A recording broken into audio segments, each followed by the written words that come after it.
നമ്മുടെ വീട് എപ്പോഴും ക്ലീൻ ആൻഡ് ഓർഗനൈസ്ഡ് ആയിട്ട് ഇരിക്കാനായിട്ട് ഹെൽപ്പ് ചെയ്യുന്ന 4 ഹാബിറ്റ്സ്. ഒന്നാമത്തേത് വിഷ്വൽ ക്ലട്ടർ ഒഴിവാക്കുക. അതായത് നമ്മൾ വീട്ടിലേക്ക് പെട്ടെന്ന് എൻ്റർ ചെയ്യുമ്പോൾ ഒരുപാട് സാധനങ്ങൾ അവിടെ ഇവിടെയൊക്കെ കൂടിയിരിക്കുന്നത് ഒഴിവാക്കുക. രണ്ടാമത്തേത് ബാസ്ക്കറ്റ് മെത്തേഡ് യൂസ് ചെയ്യുക എന്നുള്ളതാണ്. അതായത് നമുക്കിപ്പോൾ ഒരു കാര്യം മടക്കി വയ്ക്കുക, തുണികൾ മടക്കി വയ്ക്കാനോ അല്ലെങ്കിൽ സാധനങ്ങൾ എടുത്ത് വയ്ക്കാനോ നേരമില്ല എങ്കിൽ അറ്റ്ലീസ്റ്റ് ഒരു ബാസ്ക്കറ്റിൽ ഇട്ട് അടച്ച് വയ്ക്കുക. സമയം കിട്ടുമ്പോൾ അത് ക്ലീൻ ചെയ്യാനായിട്ട് ശ്രദ്ധിക്കുക.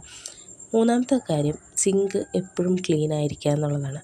അതായത് നമ്മൾ മിനിമം പാത്രങ്ങൾ കൊണ്ട് കുക്ക് ചെയ്യാനും അത് കുക്ക് ചെയ്യുന്നതോടൊപ്പം തന്നെ അല്ലെങ്കിൽ ഭക്ഷണം കഴിക്കുന്നതോടൊപ്പം തന്നെ അത് ക്ലീൻ ചെയ്യാനും ശ്രദ്ധിക്കുക.